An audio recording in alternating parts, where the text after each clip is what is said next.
so much for coming this afternoon.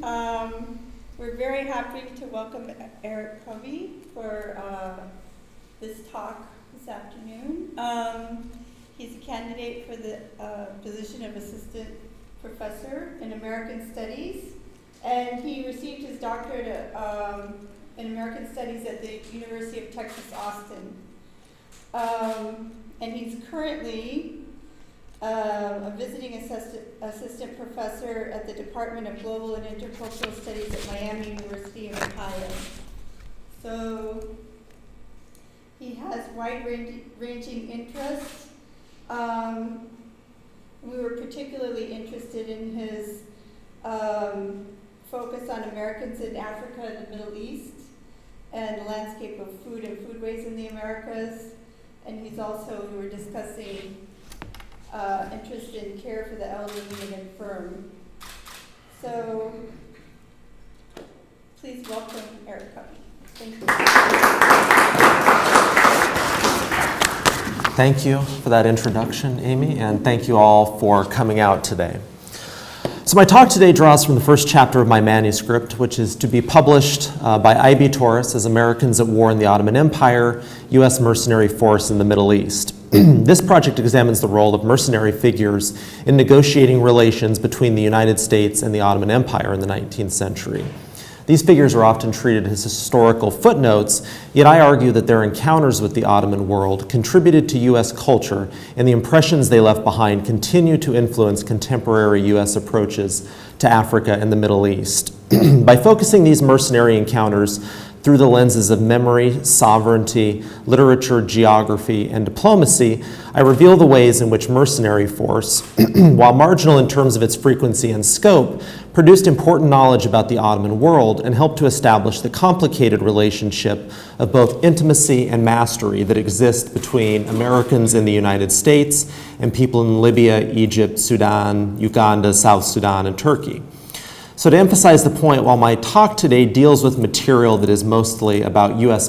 mastery and kind of imperial culture writ large, Americans at War in the Ottoman Empire examines a range of relationships, products of what Melanie O'Hara Schuler calls, quote, the deformative power of both particular writers and specific contexts. So for example, the second half of my manuscript deals with American mercenaries who worked for Egypt in the 1870s, who were able to imagine the United States and Egypt as kind of companion empires. This isn't good necessarily, but it's a very different position from what I will talk about today.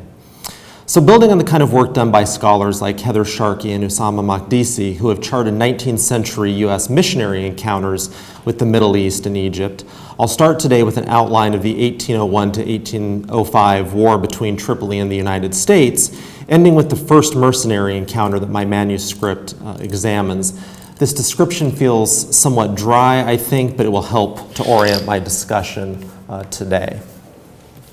So, before the American Revolution, American commercial vessels were protected by both British naval power and Britain's existing treaties with other nations. After the American Revolution, American vessels were briefly under French protection, but the French and Americans had a falling out and subsequently fought an undeclared naval war from 1798 to 1800. Throughout the 1790s, the Washington and then the Adams administration debated how to protect American shipping. Americans were equally uncomfortable with treaties that forced them to pay for protection, which forced the collection of large tax revenues, and also uncomfortable with the construction of a large naval fleet, which signaled big government and militarism. This all reached a critical stage after 1800 here in the Mediterranean, where American merchants hoped to make significant profits transporting iron, hemp, and opium. And again, what these kind of merchants hope to do is make money mostly off kind of transporting rather than selling the kind of profits, selling these kind of things. The problem, as it were four North African regencies of the Ottoman Empire: Morocco, Tunis, Algiers, and Tripoli. Together, these four have often been referred to as the Barbary states, which is a deeply racialized term whose history I won't go into today for the sake of brevity. In any case, each of these countries made extensive territorial claims to the waters off their shores and demanded payment from passing commercial vessels. Claims like these weren't far-fetched at the time, and even now a country like Peru claims that its sovereign territory extends to 230 miles off its coast. Iceland makes similar claims about economic rights to territorial waters. We might also consider the situation in the South China Sea right now. In any case, many writers in the past and still now have claimed that the 4 North African regencies were pirate states, but this simply is not true. All 4 were legitimate states deeply involved in the Mediterranean economy who were free in spite of their kind of relationship with the Ottoman capital to negotiate foreign policy. The Barbary pirates, who the United States complained about, were actually agents of state enforcing territorial claims over space. And the people enforcing these claims weren't just North African Muslims, as many writers also claim, but also included European captains who sometimes performed diplomatic duties in addition to their other work at sea. For some European powers, these states were also valuable allies, Britain in its long conflict with Spain, for example. Most European countries recognized the sovereignty of and met their treaty obligations with these North African regencies. But the United States wavered on this point. The founders, the early political classes and commercial classes as well, didn't want to pay for anything. Nevertheless, the United States signed a successful and lasting treaty with Morocco in 1786. Morocco was actually the first country to recognize the United States in 1787. And ultimately, the U.S. signed treaties with the other 3 regencies as well. In the case of Tripoli, the United States agreed to a treaty in 1796, but then failed to meet its obligations under the treaty in spite of many demands sent through diplomatic channels by Tripoli's ruler, Yusuf Karamanli. Karamanli subsequently declared war on the United States in 1801. I should also point out here that between 1796 and 1801, the treaty years, Tripoli only captured 1 American vessel, which was quickly ransomed. I bring this up because much has been written about the historical genre of Barbary captivity narratives by scholars ranging from Paul Bepler to Mulay Bunani. My talk, indeed my work in general, does not deal with the genre of captivity narratives. So even before Tripoli declared war on the United States in 1801, there was significant support among Americans for going to war with the Regency rather than continuing through kind of diplomatic channels. In a letter that circulated widely in newspapers in the United States in 1801, William Bainbridge, a famous naval officer, argued against the continued payment of tribute money by the United States as part of its North African treaties. He said, quote, or he wrote, quote, "Did the United States know the easy access of the barbarous coast called Barbary, the weakness of their garrisons, and the effeminacy of this people, I am sure they would not be so long tributary to so pitiful a race of infidel." So, quite inflamed by this racialized and also militarist rhetoric, and already in possession of a small naval fleet that had been approved by and constructed during the Washington administration and then deployed by Adams against France in 1798, the Jefferson administration sent 6 frigates to the Mediterranean. These are the largest ships the U.S. has at the time, kind of a large boat with lots of guns. And then began a kind of campaign of raids and attacks against Tripolitan shipping and coastal cities. The strategy not only failed to force Tripoli to capitulate, but also resulted in the capture of the USS Philadelphia, one of these large frigates, and its crew in 1803. Tripoli was able to evade the blockade quite easily, and both its economy and its navy grew during the war. So the war essentially remains at a stalemate for several years. In 1805, William Eaton, who had served as U.S. consul to Tunis, one of the other North African regencies, returned to the United States and proposed an audacious, I guess, plan to end the war.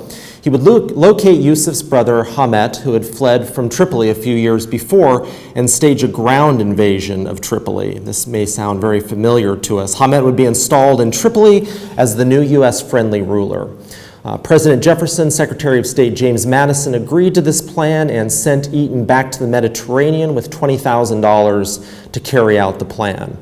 In Alexandria, Eaton and 10 American Marines recruited a mercenary army of about 500 soldiers, and again, this is kind of on the tail end of the Ottoman and British kind of conquest of Egypt following the French occupation, so there's essentially a surplus of military labor at this point.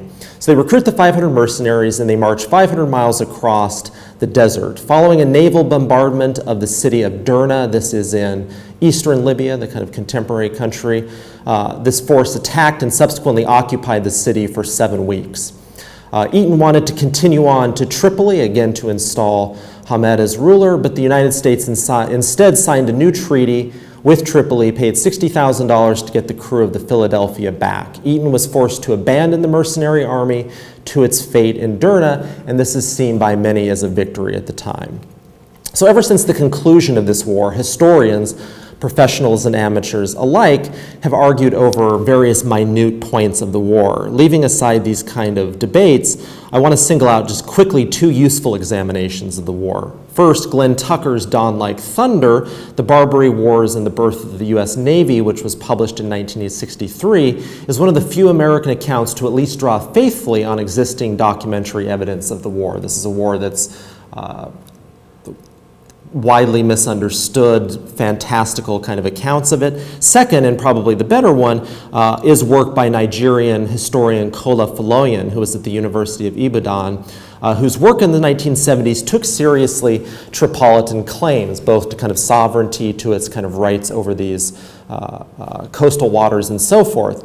Faloyan is also one of the only historians who attributes the stalemate to Tripolitan strategy rather than internal political matters in the United States.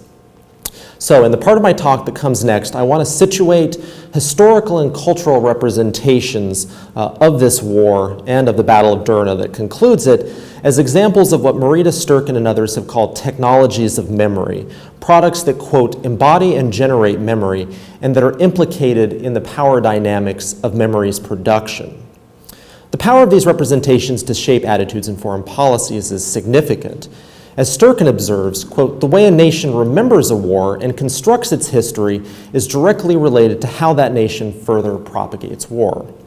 Indeed, the representations that I examine labor to sustain U.S. imperialism at significant points in U.S. history, performing, as Christina Klein has described, quote, a hegemonic function to the extent that they legitimate a given distribution of power, both within and beyond the borders of the nation.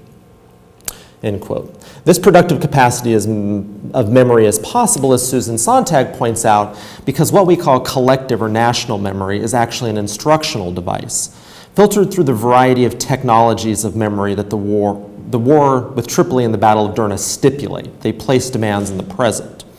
Now, in the manuscript, I focus specifically on the work that representations of the Battle of Derna do. Again, I'm talking about kind of mercenary encounters here. But today I want to look at a collection of representations of the war at large and talk a little bit about the cultural work that each of these kind of images does in its particular historical moment. So we'll start here. In 1995, historian Robert Allison observed in his book, The Crescent Obscure, The United States and the Muslim World, 1776 to 1815, that even before the war with Tripoli ended, Americans were already remembering it as a kind of display of manly Republican virtues. He describes, for example, a play written by Washington Irving, the Tripolitan Prize, or American Tars on an English Shore, which was produced and performed in 1802. Irving's review of this play is the only surviving account of the play, which concludes with a naval battle between the United States and Tripoli, fought in the English Channel. As the two sides fight, a crowd gathers to witness the battle. So this desire to demonstrate U.S. power to audiences in England is an important plot element in terms of kind of memorialization, because the United States and Great Britain are still at odds in North America. 12 years later, Britain burns Washington to the ground, for instance. As Allison points out, very early on, Americans established a plot line that would be repeated over and over, as we'll see today. Quote, the Americans beat the Tripolitans because Americans were true blue. The American sailors were enterprising, as well as courageous, intelligent, as well as strong, end quote. A clear case of kind of U.S. military exceptionalism.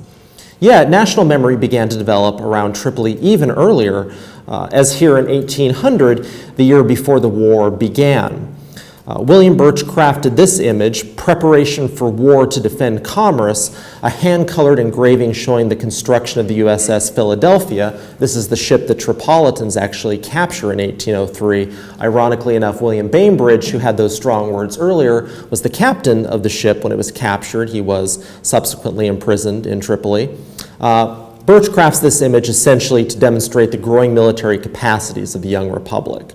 The message here, I think, is that force, not diplomacy, is the solution to foreign affairs. This is the faithful choice, one that's made frequently in the U.S., and one which has produced tremendous growth in some sectors of the economy, but also widespread destruction. So, memorialization of the war spread across the 19th century in conjunction also with the expansion of print and visual culture. In the case of this 1846 image, it is important to recognize the role of Currier and Ives, a company that produced 7,500 different lithographs between 1834 and 1895, the kind of moment of this explosion of kind of reproducible visual culture in the United States. These lithographs often featured patriotic themes, and they appeared in spaces ranging from saloons to private homes. And among these 7,500 lithographs were scenes, of course, from the war with Tripoli. Here, war doesn't look so bad. It's distant, spectacular, and maybe even pleasurable. I think cultural work like this is essential when Americans are forced with new wars. The creation of this image in 1846 and its kind of circulation at that point has to be understood in the context of the U.S. war with Mexico that began the same year. Again, this is a kind of image that I think kind of supports this westward directed settler colonialism in the United States. Moving forward in the 19th century. So among the growing corpus of visual representations of the war, images of Stephen Decatur boarding a Tripolitan ship during a battle in Tripoli Harbor in August 1804 are particularly popular.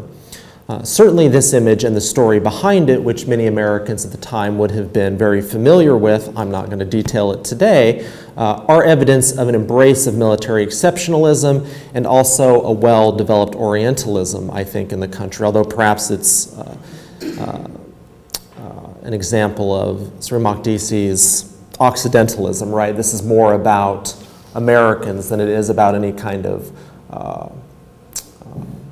well-developed ideas about North Africa, about the Middle East.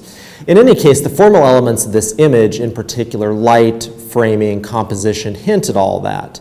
But again, the question is, what kind of cultural work is this image doing in 1878?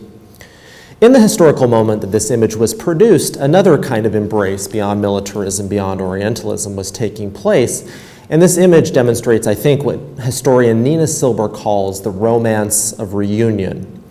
So produced in 1878, just 1 year after the Compromise of 1877 short-circuited the promise of Reconstruction, reliving old military glories, in this case the early 19th century, was one way for Americans to negotiate the sting not just of a nation that had been divided by civil war, but also a military that had been divided in its loyalty. So this image is produced just 5 years before the Century magazine began publishing its immensely popular collection of Civil War reminiscences.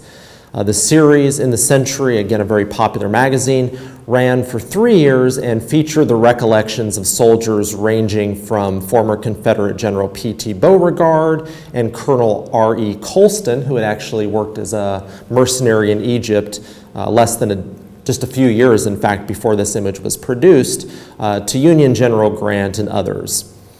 So the Century judged that, quote, no time could be fitter, we think, for a publication of this kind than the present, when the passions and prejudices of the Civil War have nearly faded out of politics and its heroic events are passing into our common history, where motives will be weighed without malice and valor praised without distinction of uniform. The Century's most important goal at this point with its kind of collection of reminiscences was to educate, the editors wrote, quote, "The generation which has grown up since the war, to whom these papers will be opportune instruction, may now be taught how the men who were divided on a question of principle and state fealty, and who fought the war, which must remain the pivotal period of our history, won by equal devotion and valor, that respect for each other which is the strongest bond of a reunited people." So in this sense, I think this image here, produced in this kind of same period, did much of the same cultural work that that collection of Civil War memorializations in the century did. This is a cultural organ, essentially, that helps to mediate and resolve tensions between former combatants in the North and South. This is very, again, kind of forward-looking work. This is work that helps the military kind of move forward with, again, the kind of project of westward settler colonialism in the aftermath of the Civil War, in the aftermath of the collapse of Reconstruction. So I want to move forward from here quite a bit. I want to move forward to this period leading up to the Second World War. Tripoli continues to be, or this war continues to be memorialized across the early 20th century, but I think it's really in the lead up to the Second World War when Tripoli once more kind of becomes a model, as it were, for U.S. overseas intervention. So among the growing corpus of visual representations, that's the last part. So in the lead up to World War II, there's a shift, I think, too, in the focus of memorializations, and it's at this point that the Battle of Derna becomes the most widely kind of discussed episode from the war. If we look across the 19th century in this kind of visual culture, it's very much about these kind of naval battles. It's very much about the war as a whole, but on the kind of eve of World War II, Derna becomes really the model for, the next 75 years of U.S. interventions. So as early as 1936, as this spread from the Chicago Sunday Tribune shows, the Battle of Derna was retooled as the preeminent guide for the upcoming war against Italy and Germany in North Africa and the struggle for global hegemony that would follow. This May 10th feature, pardon me, on the making of America detailed the events leading up to the 1805 battle and described the successful capture of the city by U.S. forces, introducing readers unacquainted with the Tripolitan War to the Barbary coast of North Africa, a morally suspect stretch of coast dominated by piracy and slavery, or so the authors of the article say. The article repeats the standard account of the battle, focusing on Eaton's march across the desert and the heroics of the few Americans who fought in the battle, while ignoring the significant role of the mercenaries who accompanied the expedition. Again, especially in this kind of moment in the middle of the 20th century, with these memorializations of Derna, there is very little kind of credit given to these 500 mercenaries who essentially helped affect the U.S.'s first kind of overseas victory. And that's a kind of theme throughout the manuscript, this kind of absence of mercenaries in accounts of U.S. imperialism. We see here too, probably not very well, but the Chicago Tribune staff also juxtaposed its account of the Battle of Derna with John Greenleaf Whittier's 1850 poem, Derna, an abolitionist work that relied on a deep Orientalism. He wrote this in the kind of lead up to the Civil War. And that's the kind of the ways in which the Barbary Coast captivity narratives, the war with Tripoli, have been or were kind of memorialized often in the context of slavery in the United States. That's another kind of story that I'm not going to talk about today, a different trajectory of the war, of the encounter in North Africa. In any case, memorializations of Derna intensify during the war, and especially in the days following Operation Torch in 1942, when the United States and Britain invaded North Africa. So 6 months later, as the United States kind of flounders in Tunisia, the Los Angeles Times, perhaps hoping to kind of reinvigorate this North African offensive, goes so far as to describe William Eaton as a man with a MacArthur flair, in deep contrast to the mercenaries, it says, who were, quote, a polyglot band of rabble. And this is the moment where we see a kind of a very strong kind of Orientalism emerging. This is no longer necessarily just about U.S. exceptionalism. This is starting to become, at this point, also about the kind of character of North Africans, of people in the Middle East. That's going to intensify.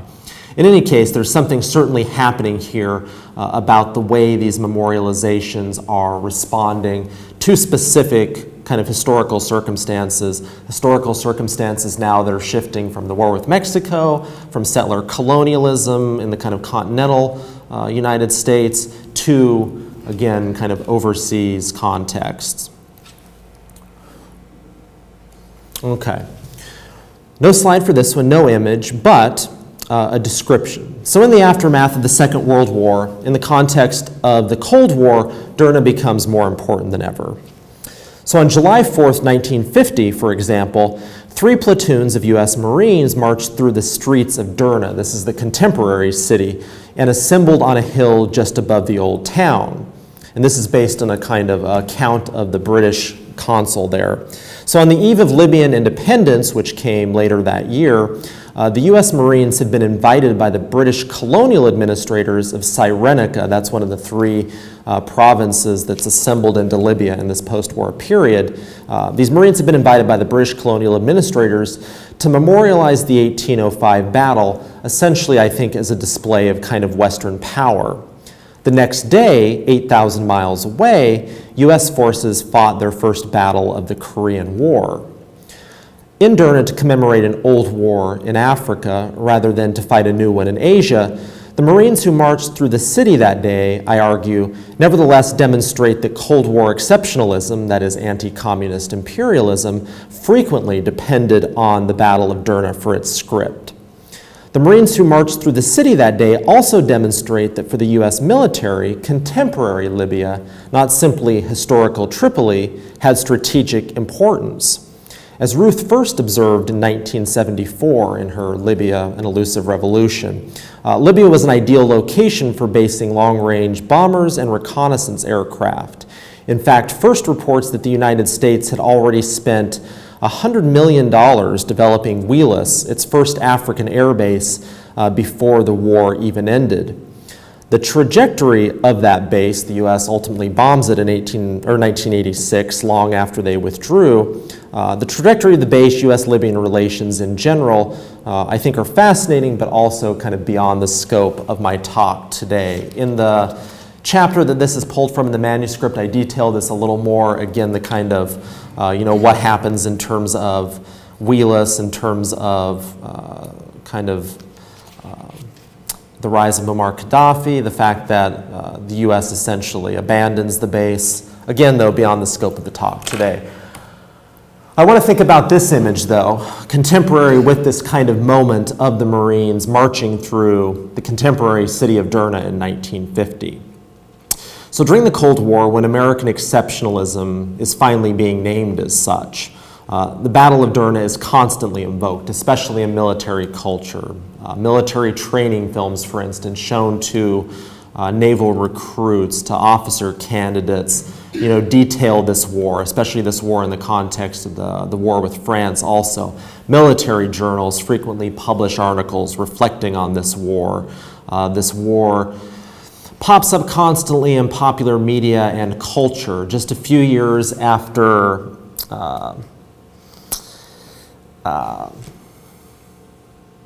well, I won't talk too much about the popular media stuff. There's a very kind of popular film about the war, which takes a lot of liberties. That's kind of beyond the scope of today's talk. But in the 1950s, people are becoming well aware of this kind of history. Here, though, is a feature from the 1950 New York Times to show how Derna further figured in the Korean War, and also the ways in which cultural producers imagine the genealogy of American military exception up to this point. So I don't know if you can, I'll just get up here because I don't know how well you can read this. This is originally like 6 panels, 2, 4, 6. I've blown up a couple here, thank you.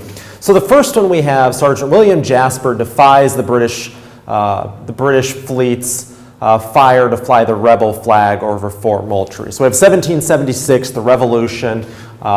The next image, we have 1805. This is imagined as the second kind of point in this genealogy. U.S. Marines, after bombarding Derna Tripoli, raise the colors above the pirate town. Seven weeks of occupation after that. Next we have 1898, the Rough Riders in the Spanish-American War plant the flag in the assault on San Juan Hill. Then we have, of course, World War I. This is just like a rehearsal of U.S. history textbooks, although Derna doesn't appear much nowadays. So after World War I, the U.S. flag flew over the fort on the Rhine, and then of course we have World War II, this kind of staged image from Iwo Jima, and then finally, kind of concluding where they're at this moment, we have U.S. paratroopers lift the flag over North Korean forces in Pyongyang, right? So this kind of genealogy here of exceptionalism, of which Derna is one of the most important points. So in most of these cases, occupations or military bases followed the flag. Settler colonial dispossession, as we know, is ongoing in the U.S. The Dakota Access Pipeline, of course, only one of the most recent examples of this. While U.S. forces only occupied Derna for 7 weeks, they were in Santiago de Cuba for 60 years. They've have had bases in Korea, Japan, and Germany for longer than that. I'd actually argue that by continuing to occupy the naval base at Guantanamo, the United States never surrendered its Cuban prize. So there's the way, too, in which, kind of figuring U.S. kind of exceptionalism during the Cold War. Derna is such a kind of great example because the U.S. only stays for 7 weeks. The U.S. isn't interested in overseas colonies, right? It just wants to go and kind of install democracy, and then it leaves. In any case, also thinking in terms of this kind of Cold War period here, in terms of thinking where we're at, in 1958, the Titusville Herald compared the recent arrival of U.S. Marines in Beirut, quote, to protect American lives and property, to the arrival of U.S. Marines in Derna in 1805. So it's really during the Cold War that Derna becomes the most important touchstone of this war to memorialize. So this image, probably the most kind of famous or most widely kind of still circulating image of the war. So as the Cold War continued and the United States increased the frequency of its extralegal schemes to manipulate affairs in places deemed strategically important to U.S. interests, Eaton's reputation continues to grow. By this time, the 1970s, he's frequently being described as the American Lawrence of Arabia, and his assault on Derna is situated as the precursor to clandestine interventions around the globe. Biographer Samuel Edwards went so far as to claim that during his march across the desert, Eaton formed a, quote, new special unit to respond to the guerrilla attacks that he encountered. And this is just fantastical. Eaton doesn't do this. Eaton's is, interestingly enough, the kind of only account of this march across the desert that it exists, and is remarkably even-handed, as it were, in some ways. He's working with a kind of like pre-Hegelian racial system in terms of how he describes people. But Eaton is certainly not dismissive of the kind of mercenaries. He fully recognizes that they're responsible for the kind of U.S. victory when the kind of small contingent of U.S. forces have to withdraw following the peace treaty. Eaton is outraged. He writes to the president that he can't understand why suddenly there's a religious test for kind of U.S. forces. He doesn't understand why they didn't evacuate the mercenaries. In any case, that's not how people in the Cold War want to remember this. Biographer kind of Samuel Edwards' account of Eaton, of this march, of this battle, is no doubt, I think, a Vietnam-era fantasy that recalls the Green Berets, right? A new special unit that's going to solve all of our problems on a very small scale. Biographer Edwards also claims at some point that Eaton puts an end to guerrilla warfare by capturing 11 men and 5 teenage boys who were all put to the sword. Again, this never happened. Eaton does not execute anyone on this march. Edwards, though, claims that he, in addition to those guerrillas, executes 2 mercenaries for insurrection, shooting one in the head and the other in the chest. No doubt this claim echoed in Nguyen Ngoc Loan's execution of Nguyen Van Ly in Saigon in 1968. So these kind of accounts of the Battle of Derna during the Vietnam War are kind of very shaped by ideas about the conflict in Vietnam, very much kind of respond to that. This image right here, which was published along with a collection of others in 1975 by the History and Museums Division of U.S. Marine Corps Headquarters, was intended to be framed and hung in recruiting stations, unit office, recreation rooms, mess halls, clubs. So Derna continues to be this really important reference point among members of the military and their supporters. In fact, I often wonder if when the United States bombed Libya in 1986, if these kind of pilots on the ship, as they were getting prepared for these bombing runs, perhaps saw this image kind of hanging in the canteens of the ships they were on. I think it, again, it continues to be a kind of popular image of the war. So I think it's worth clarifying, though, what's absent from this image, really from all these kind of images of the battle that we've looked at so far, the realities of occupation, as it were. In these images, this image, certainly these other kind of images, there's no civilian casualties, no military casualties for the most part either, except for, of course, the North African mercenaries. There's no torture. There appears to be no social unrest, no food shortages. There's no reprisal killings. In this exceptionalist narrative of the battle and its aftermath, there are no further difficulties beyond having to defend and then evacuate the city following the peace treaty. Again, a kind of unconditional victory.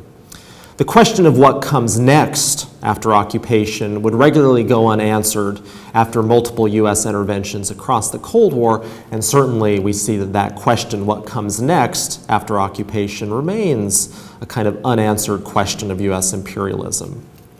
Another thing that's missing from this image, from essentially every image, every kind of memorialization of this war, except maybe that mid-century Paramount film Tripoli, are the fact that hundreds of Arab women actually accompanied this expedition across the desert. It's 500 mercenaries, 10 U.S. Marines, several hundred Arab women who are caring for the men's domestic needs.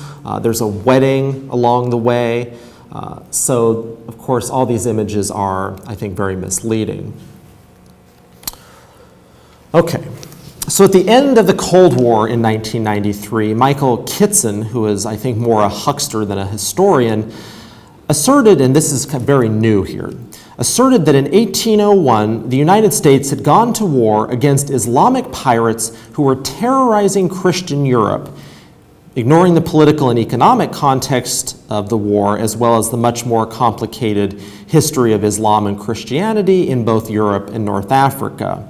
And according to Kitson, the war with Tripoli culminates in the superhuman feat of attacking Derna. So again, thinking about kind of Sari Makdisi's work on Occidentalism, this is maybe the moment where these kind of images cease being so much about Americans in the context of American interventions elsewhere, but suddenly these images began to be read in a kind of new context. In his appraisal of the war, Kitson echoes this kind of American exceptionalism, but he's also writing in the midst of a new assemblage of signifiers that would anchor the narrative of the new conflict. The first Persian Gulf War.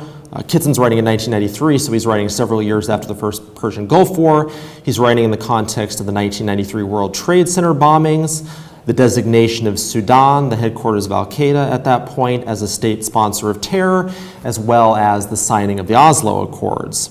So all of these kind of events help to establish the conditions for memorializations after the war, or after 9/11 in the United States, that are very different than they were before this. So, in the wake of September 11th, the war with Tripoli was once more mobilized as a precedent and model for U.S. overseas imperialism, and a wave of new books about the war emerged, again taking a very different tack than previous memorializations. These books are mostly journalistic histories, but as we know, journalistic histories sell many more copies than academic monographs. So all of these books here, these are just kind of three examples, three of the more popular examples, basically claim that the war with Tripoli was the U.S.'s kind of first war on terror. In the 90s, Kitson and others are kind of setting this up, but it's really after 2001 that this becomes the dominant kind of narrative of the war, and it never had been before.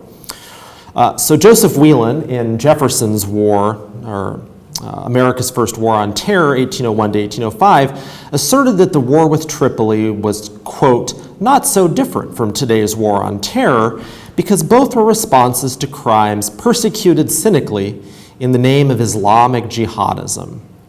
So in Thomas Jefferson's Quran, Islam and the Founders, historian Denise Spellberg shows that jihad was in fact invoked by Tripolitan diplomats in Paris when they met U.S. representatives, but not in the kind of limited sense that Whelan and many others claim. Whelan certainly doesn't really know much about jihad or Islam. It's just this is a kind of sensationalistic account. So this sensationalistic account revolving as it does around, in this kind of sensationalistic account, war produces heroes. That's kind of Whelan's conclusion. War produces heroes, we can do it again. But heroes are not what war produces. As Americans should recognize after more than 25 years of war in the Middle East, war produces corpses, injured bodies, psychic injury. Yet 2 years after 9/11 and on the eve of another failed occupation, Whelan's text sold well, and his book is followed by these and others making this kind of similar claim. Of course, none of these accounts acknowledge the fact that Tripolitans weren't really pirates, right? They're legitimate kind of states in the Mediterranean as we understand them at that time. This war was about territorial claims, again, that are fairly standard. None of these accounts, though, acknowledge that. They're, again, all about American exceptionalism, but also this kind of new American Orientalism. Okay. So now I want to make a kind of leap here. I want to talk about the new circuits of power that popular writers like Whelan and others helped to spur after 9/11, because all these kind of accounts of memorialization before this were very much about other wars. Derna didn't stipulate across the 19th and first half of the 20th century in terms of Middle East specific context. In fact, among the kind of mercenary figures that appear throughout the rest of my manuscript, these are Americans in kind of North Africa and what will become the Middle East in the 19th century. None of these kind of mercenary figures are really interested in memorializing or rehearsing the Tripolitan War, let alone kind of situating their own activities or U.S. activities in the Mediterranean in general in terms of the Tripoli War. Within the kind of contours of World War II, within the Cold War, Derna is identified as a point of origin for American exceptionalism and U.S. power in North Africa. But it's really only when the Cold War ends and the, quote, war on terror begins, really in the 90s, that the nascent kind of Orientalism that threads together a lot of these accounts is activated to, I think, new and terrible ends. So I think what I'm arguing is that the cultural work of memory, while it's historically specific, is also sedimentary and at times latent. So I trace the genealogy of this 2005 advertisement for Boeing and Bell Helicopters V-22 Osprey that appeared in National Journal, Armed Forces Journal, and Air Force Magazine to a memorialization of the US Tripoli War and the Battle of Derna. Beyond simply invoking the kind of Islamic or North African city as a natural site for the penetration of U.S. violence, as so many cultural producers had before in the 90s, the authors of this Boeing advertisement also imagined that the future military demands of the nation would in fact be organized around, or rather against, Islam. Once more, Derna, I think, was used to fuel the construction of an impressive military arsenal that could be deployed around the globe. But again, this is very kind of futuritive. This is not just, about the kind of context of the war on terror, but also thinking through the kind of future of U.S. militarism.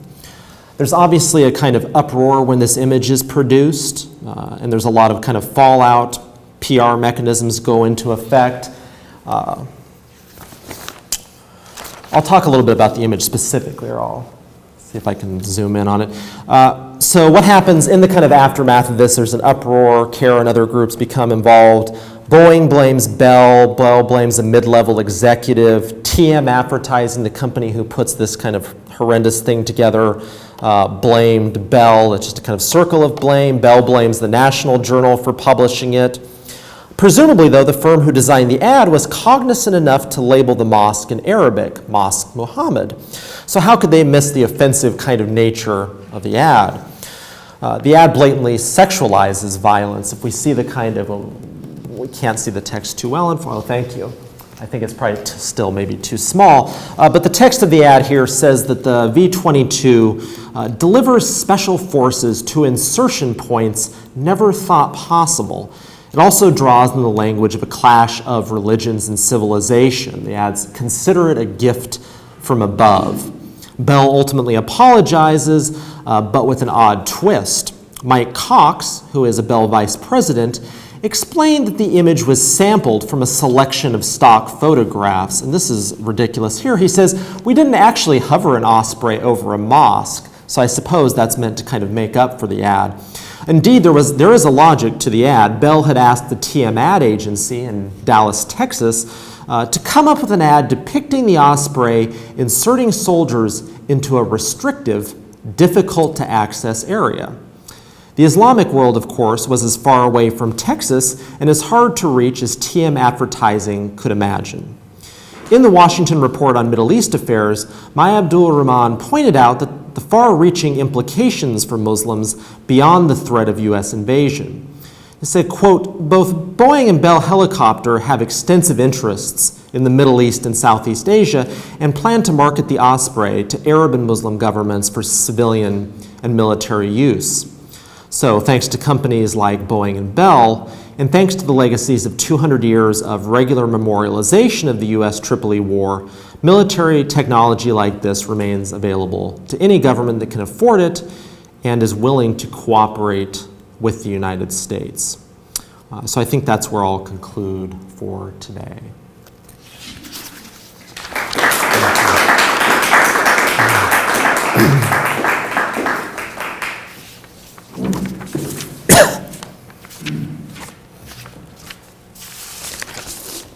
Please.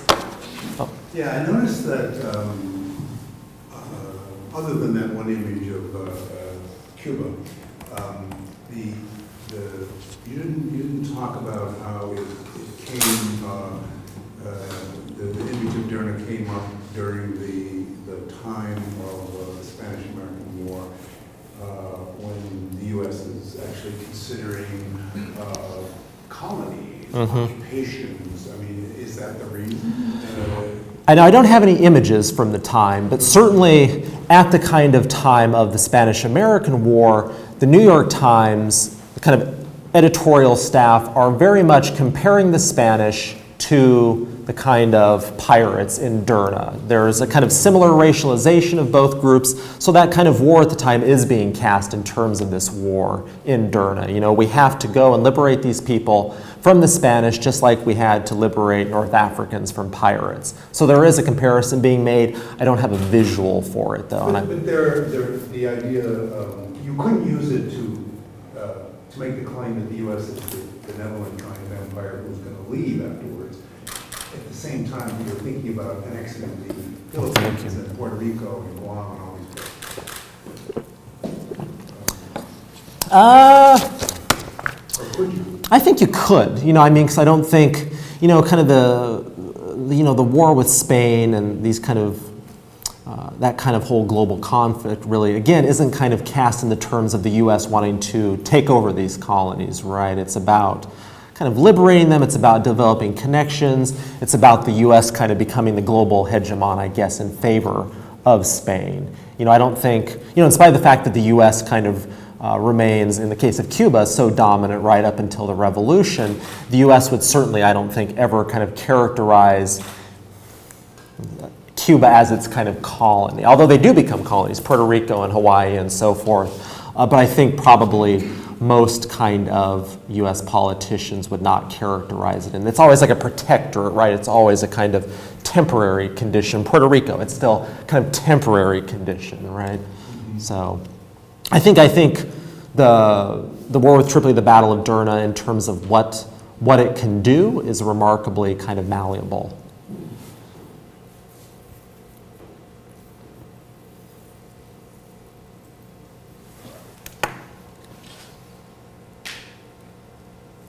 Anyone else?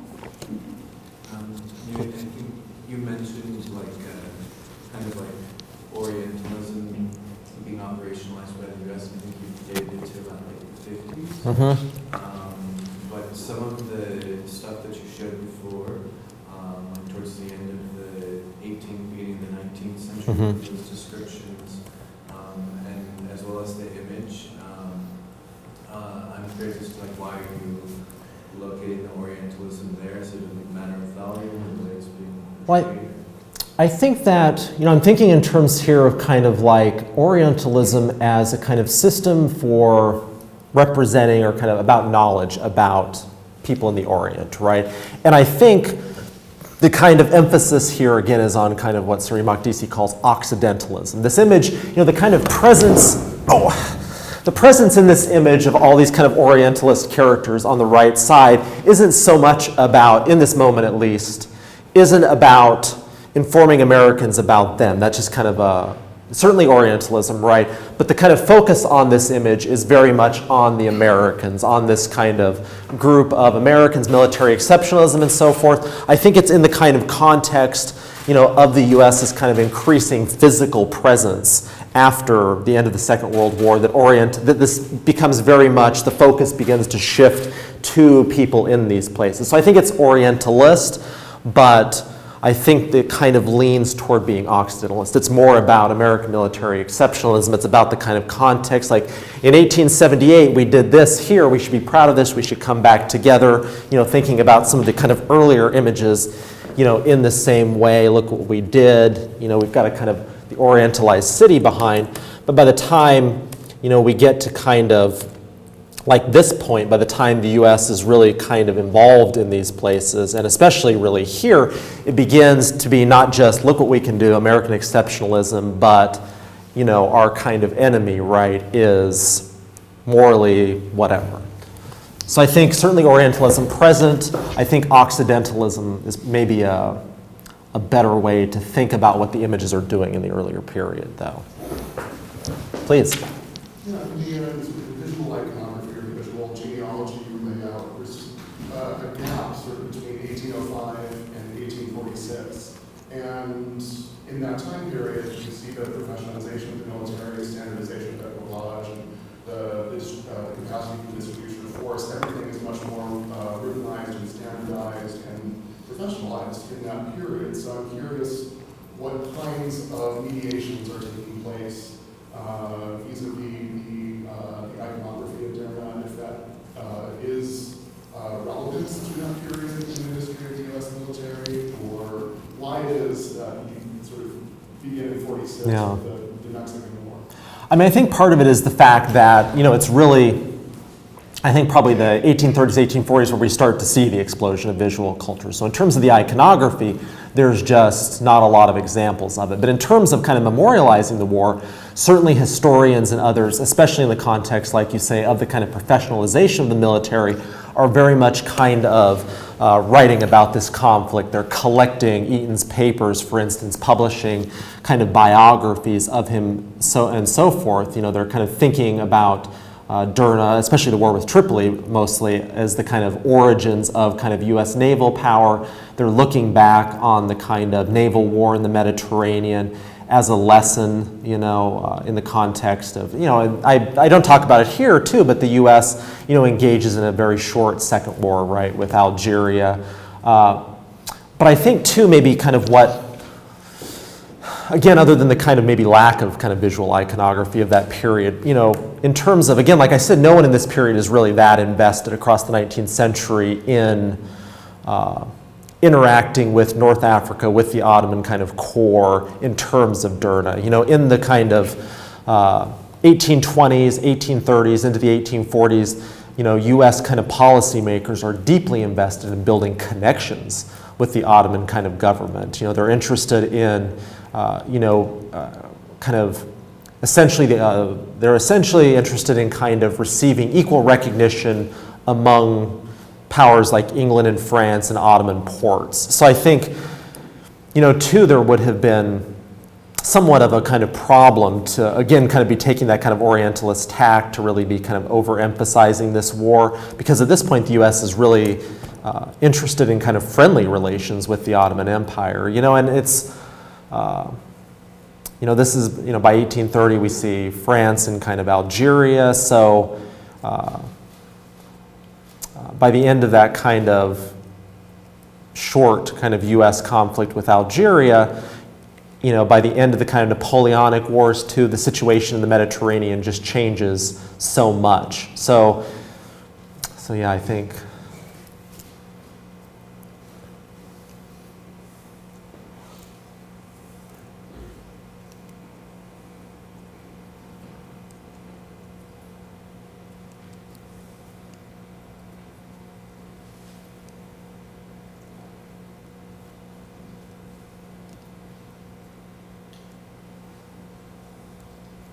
Please. In this talk, you aren't really focusing on the figure of the mercenary, but I'm interested in that.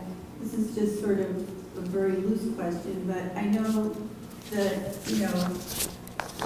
mercenary armies were more common in this part of the world.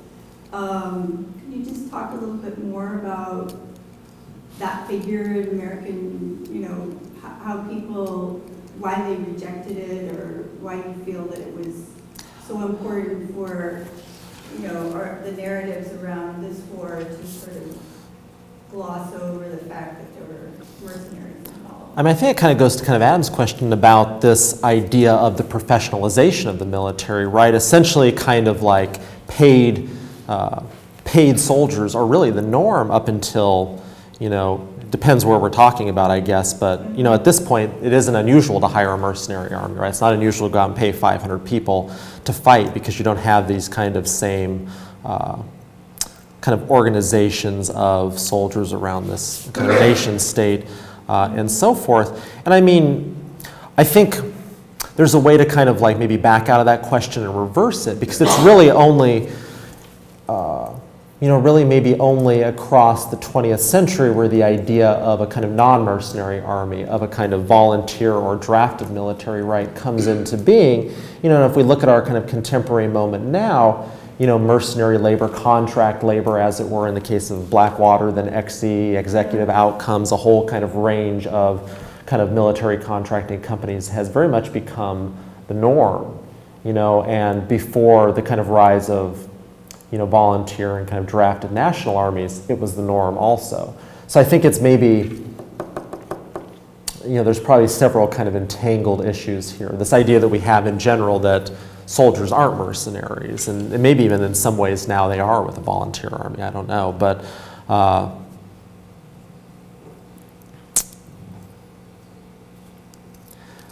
I think in terms of memorialization, though, in terms of the reasons why in most of these accounts of this kind of assault on Derna, why these figures are kind of minimized, kind of overlooked, I think, if we kind of, what happens, there's a problem here. Like if we acknowledge the fact that this kind of U.S. victory, whatever it is, in 1805 at Derna depended on mercenaries, then we have to kind of revise our ideas about really what constitutes America, right? Like what happens when American kind of military victory is seen, or American power is seen as being projected through mercenary figures. We have to acknowledge the role of the mercenaries at Derna, but then we have to probably acknowledge a range of other kind of intermediary forces that are oftentimes dependent on U.S. kind of money, right? Like who is the U.S. paying to maintain its agenda around the globe right now? And there's probably a number of kind of answers. In the context of some other things I've written about, Cuban tricontinentalism, Cuba and kind of the Third World Project's ideas about mercenaries, Raul Valdez Vivo, who was a Cuban writer and diplomat, argued that Israel, traitorous Arab governments, Joseph Savimbi, these are all American mercenaries. So there's a way in which when we start to kind of acknowledge the labor of mercenaries in U.S. empire, we have to acknowledge a lot of kind of figures at the edges of U.S. imperialism. And that's problematic for a lot of ways. It doesn't fit certainly within kind of dominant paradigms of U.S. power, but it's just troubling in a lot of ways, I guess.